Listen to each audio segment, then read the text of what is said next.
Assalamualaikum warahmatullahi wabarakatuh. Perkenalkan, saya Siti Naila Putri Ayu dari kelas 10 Perbankan akan menjelaskan tentang pajak. Pajak adalah kontribusi wajib pihak kepada negara yang terutang oleh orang pribadi atau badan yang bersifat memaksa berdasarkan undang-undang dengan tidak mendapatkan imbalan secara langsung dan digunakan untuk keperluan negara bagi sebesar-besarnya untuk kemakmuran rakyat. Fungsi pajak ada 4. Yang pertama, budgeter, berfungsi sebagai sumber keuangan negara yang diperuntukkan bagi pembiayaan pengeluaran pemerintahan, baik pengeluaran rutin maupun pengeluaran pembangunan sarana dan prasarana ekonomi, sosial, dan budaya. Yang kedua ada regulering, berfungsi sebagai alat untuk mengatur kebijakan tertentu di bidang ekonomi, politik, sosial, budaya, pertahanan, dan keamanan. Yang ketiga ada stabilitas.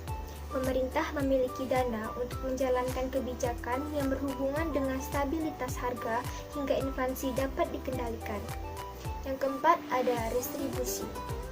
Pajak dipungut oleh negara, selanjutnya akan dikembalikan kepada masyarakat dalam bentuk penyediaan fasilitas publik di seluruh wilayah negara. Jenis pemungutan pajak. Jenis pemungutan pajak ada 3. Yang pertama, berdasarkan lembaga pemungutan, yaitu pajak pusat dan pajak daerah. Yang kedua, berdasarkan pihak yang menanggung, yaitu pajak langsung dan pajak tidak langsung. Yang ketiga, berdasarkan sifat pemungutan, yaitu subjektif dan objektif. Tata cara pemungutan pajak. Dasar pengenaan pajak ada 3, yaitu stelsel nyata, stelsel anggaran, dan stelsel campuran.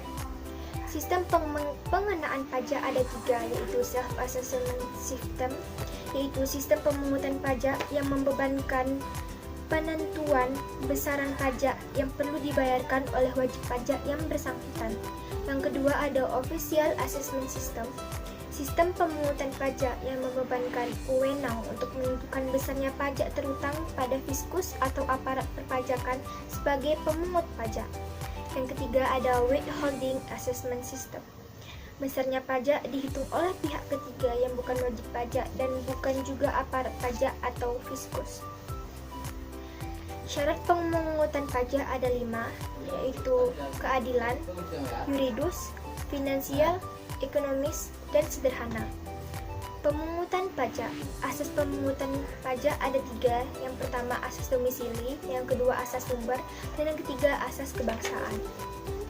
Teori pemungutan pajak ada 5. Yang pertama teori asuransi, yang kedua teori kepentingan, yang ketiga teori daya pikul, keempat teori bakti, dan yang kelima teori daya beli. Selanjutnya tarif pajak.